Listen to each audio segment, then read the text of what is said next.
xa xôi, nơi bình yên mình có đôi, an nhàn sống cả cuộc đời. Tâm ta luôn thanh cao, không ganh đua nơi ồn ào, tâm lặng như dòng nước yên, quên lời xanh quên muộn phiền.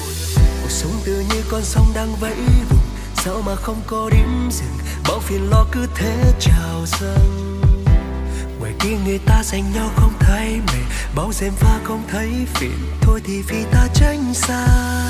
Ôi cuộc sống mệt quá trời, ta gạt tất cả đi, đi tìm cho mình yên bình sau thời gian ngủ mê. Ta cùng đi về nơi đồng quê cuộc sống há hê, cuộc sống thân tin một túp lều tranh mà hai trái tim vàng. Lên xe đi em ơi, ta tìm về nơi xa xôi, nơi bình yên mình có đôi, an nhàn sống cả cuộc đời. Tâm ta luôn thanh cao, không ganh đua nơi ồn ào, tâm lặng như dòng nước yên, quên lời xanh quên muộn phiền. Tim ta luôn không xa khi mà ta chung một nhà, yêu đầm so ngày tháng qua, túp lều tranh cùng muôn hoa. Tâm ta luôn thanh cao, không ganh đua nơi ồn ào, tâm lặng như dòng nước yên, quên lời xanh quên muộn phiền.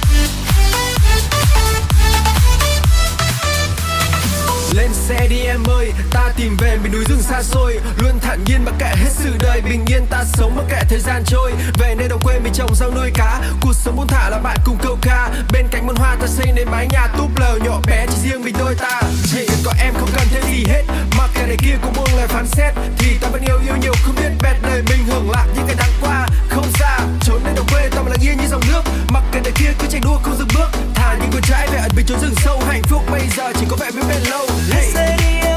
Ta kề vai đi khắp nơi, gạt đi mọi lo nghĩ, ta cùng phiêu du đất trời. Bên nhau đi muôn nơi, ta chẳng mang đến thói đời, bình minh chào ngày mới, đêm ngủ say không nghĩ ngơi.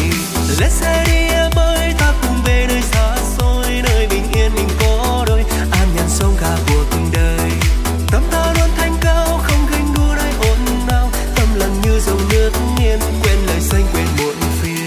Gạt hết tất cả em ơi, bằng chi phú quý xa xôi, thời gian vẫn cứ em trôi và hạnh phúc sẽ mãi không xa vời. Bình yên quý lắm em ơi, lặng yên ấm áp bên tôi, tự như nước vẫn em trôi và hạnh phúc sẽ mãi không xa vời. Lên xe đi em ơi, ta tìm về nơi xa xôi, nơi bình yên mình có đôi, an nhàn sống cả cuộc đời.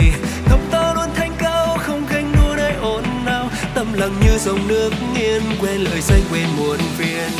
Lên xe đi em ơi, ta tìm về nơi xa xôi, nơi bình yên mình có